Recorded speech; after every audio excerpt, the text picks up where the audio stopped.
Hello everyone, চলে আসলাম আজকে একটা শর্টস ভিডিও দেবো, মানে ছোট্টখাট্ট একটা ভিডিও, বেশি লং ভিডিও না। আজকে আমরা দেখাবো মেয়োনিজ বানানো, কিভাবে মেয়োনিজটা বানায়। আর এর আগে আমার শর্টস কিছু ভিডিওতে দেখছেন যে গ্রিল বানাইতেছিলাম, তো সেই গ্রিলটা খাওয়ার জন্যই আমরা মেয়োনিজটা বাসায় তৈরি করব।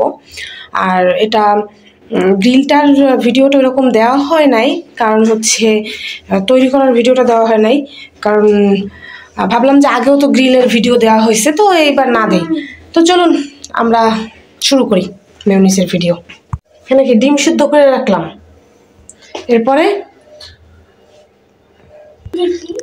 এরপরে এই ডিমগুলো সব এই ব্লেন্ডারের মধ্যে দিব। বাবারে, আমি কিন্তু ব্লেন্ডারকে অনেক ভয় পাই। তারপরে রিয়াজুল আমাকে একটু হেল্প করো। রিয়াজুল হেল্প করতেছে, চিনি দিতেছে, দেখুন পরিমাণ মতো 2 চামচ চিনি নিচ্ছে। যাই হোক, আমরা 2 চামচ চিনি দিয়ে দিলাম। এরপর কি করব? লবণ। মাই গড,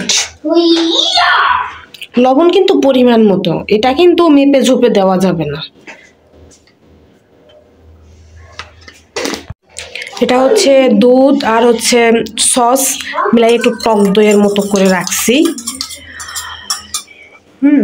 তো এটাও দেওয়া হয়ে গেল, এটার মধ্যেই যাবে। এরপর আমাদের বড় একটা উপকরণ আছে, এটা কি পানি দেওয়া যাবে না ধুয়ে? এরপর একটু হালকা একটু রসুন দিব, বুঝছেন? এই যে এই রসুনটা যদিও আমাদের ব্লেন্ড করা আছে, কিন্তু ওইগুলো দিব না, এটাই দিয়ে দিলাম। কি দেব?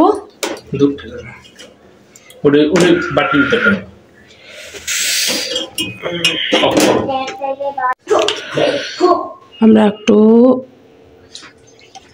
যেহেতু দুধ আরো লাগবে, দুধের পরিমাণ তো আমরা একটু নিতেছি। তো মেয়োনিজের মধ্যে আসলে কি দুধ আর আর একটা উপকরণ আছে, দেখাবো। দুধটাই মেইন, দুধের পাশাপাশি আরো একটা জিনিস মেইন আছে, আপনারা সেটাও দেখতে পাবেন। এবার টমেটো সস। আমি কিন্তু প্রাণের সসটা খুবই পছন্দ করি, এর জন্য প্রাণের সসটাই বেশি কিনে থাকি, বুঝতে পারছেন? এবার একটু দেবো সয়া সস, হালকা পরিমাণে দিয়ে নিব, বেশি দিব না। Soya sauce. আমি গোলমরিচের গুঁড়ো করে রেখেছিলাম, সেটাই দিয়ে দিব। একটা পলিথিনের মধ্যে রেখেছিলাম, এটা ক্লিন করা পলিথিন, সেটার মধ্যে আমি রেখেছিলাম সব কিছু একত্রে। তবে গোলমরিচের গুঁড়ো বেশি পরিমাণেও দেওয়া যাবে না, কারণ ঝাল হওয়ার সম্ভাবনা থাকবে আর বেশি ঘ্রাণ আসবে। এরপরে আমরা বললাম কি, এই মেয়োনিজের সব থেকে বড় উপকরণ এই তেল আর দুধ, ডিম। এটা সব থেকে বেশি প্রায়োরিটি দিতে হবে, সয়াবিন তেলটা। এটাই মেইন উপকরণ আমাদের। দেখাই এটা কিরকম হইলো, এই যে দেখতে পাচ্ছেন। এবার আমরা এটাকে ব্লেন্ড করে ফেলবো, লাগাইয়া ডিরেক্ট ব্লেন্ড করে ফেলবো। না, ব্লেন্ড করে তো ফেলবো না।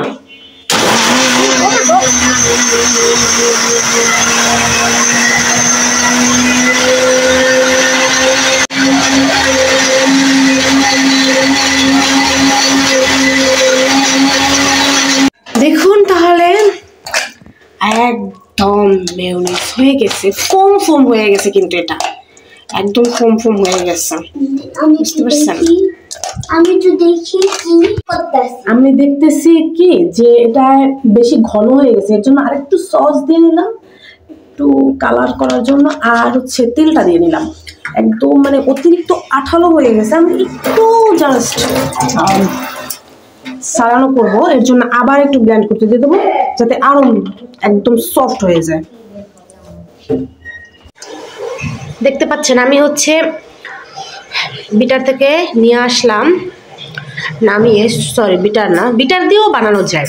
আমি এর আগে যতবার মেয়োনিজ বানিয়েছি ততবার বিটার দিয়ে বানিয়েছিলাম, কিন্তু এবারই আমি ব্লেন্ডার দিয়ে বানিয়েলাম। এখন আপনারা দেখতে পাচ্ছেন এটা কতটা সফট, আর আমি খেয়েও দেখলাম অনেক টেস্টি, অনেক টেস্টি। আপনারাও চাইলে বানিয়ে নিতে পারেন এভাবে বাসায় মেয়োনিজ। আর যদি ভিনেগার দেন তাহলে এটা অনায়াসে আপনি 1 সপ্তাহ রাখা যাবে, কিন্তু আমি কোনো ভিনেগারও দিব না, কিচ্ছু দিব না, আমি সরাসরি এভাবেই খেয়ে ফেলবো। আমার দেখতে পাচ্ছেন ওভেনের মধ্যে হচ্ছে যতটুকু দরকার। আসলে আমি ভিডিওটা ততটুকু আনতে পারছি না, আপনাদেরকে দেখাতে পারছি না।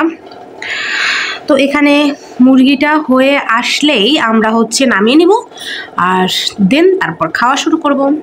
তো এটা হতে থাকুক। আমি আজকে আপনাদেরকে গ্রিলের তৈরির ভিডিওটা আমি আপনাদেরকে দেই নাই, শুধুমাত্র মেয়োনিজটার ভিডিও দিলাম। ও আচ্ছা, এই গ্রিলটা তৈরি করার সাথে যে একটা মশলা থাকে, যে মশলাটা আমাদের ছিল, সেই মশলা দিয়ে আমি সুন্দর একটা আচারের মতো তৈরি করে ফেলবো, যেটা মানে এই গ্রিলটা দিয়ে খাওয়াটা সম্ভব হবে, আর খেতে এতটা টেস্টি হবে। এর আগেও আমি অনেকবার খেয়েছি।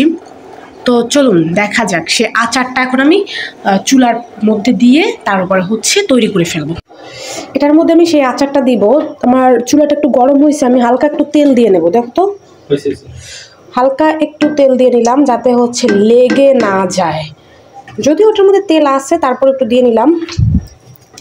এরপর আমরা সেই মশলাটা দিয়ে দেব, যেটাকে আমরা বলি মশলা। দেখতে পাচ্ছেন মশলাটা দিয়ে দিলাম। একটু আগুনের তাপ একটু কমিয়ে দিতে হবে, কারণ এটা অল্প আঁচেই তৈরি হবে আচারটা। আর এটা খেতে খুবই মজাদার। এটা কিন্তু বেশি কিছু না, আপনার গ্রিলের সাথে যেই মশলাটা থাকে, এটা মুরগিটার ভিতরে দেওয়ার পরে আমাদের এই মশলাটা থেকে গেছে। আর মুরগির মধ্যে কিন্তু বারবার লাগাইয়ে দিতে হবে আপনার, প্রত্যেকবার 10 মিনিট 15 মিনিট পর পর এই মশলাটা ব্রাশ করে দিয়ে দিতে হয় মুরগির সাথে। আমরা সেটা দেওয়ার পরে মুরগিটা যেহেতু হয়ে আসছে একদম লাস্ট টাইম, তখন আমরা ভাবলাম যে আর হয়তো দেওয়া লাগবে না, তাই জন্য এটা আমরা এখন আচারের জন্য তৈরি করতে নিয়ে আসছি। কারণ যতটুকু থাকবে ততটুকু দিয়ে আচার করলেই ভালো হবে। এভাবে আপনি জালে দিয়ে তারপর নাড়তে থাকবেন। এটা যতক্ষণ না ঘন হয়ে আসবে ততক্ষণ পর্যন্ত এটা নাড়তেই থাকবেন। আর এটা থেকে যেই সুন্দর ফ্লেভার আসতেছে, কি আর বলবো, ইয়াম্মি ফ্লেভার, এত সুন্দর। আপনাদেরও খেতে ইচ্ছা করবে, আমার তো এখনই খেতে ইচ্ছা করছে, রান্নাই করতে পারছি না। দেখতে পাচ্ছেন এটা কিন্তু ফুটতেছে, ভয় পাওয়ার কোনো কারণ নাই, কোনো সমস্যা হবে না। একটু এরকম নাড়তে থাকেন।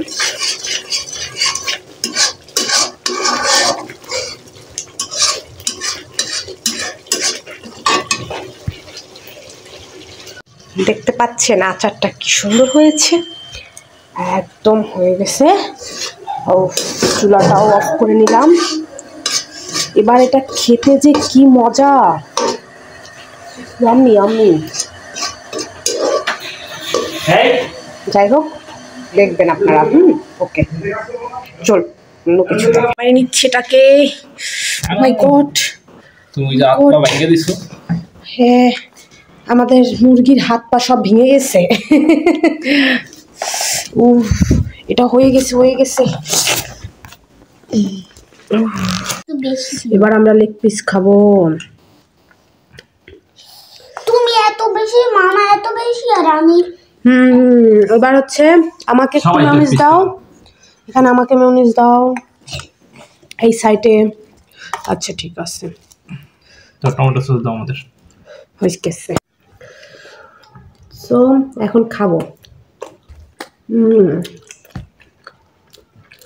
অসাধারণ আচার, বললাম না, সেই আচারটা দিয়ে খাচ্ছি। দিব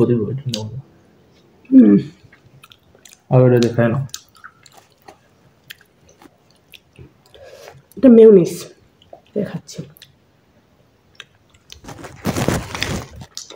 এবার আমরা খাবো পরোটা দিয়ে।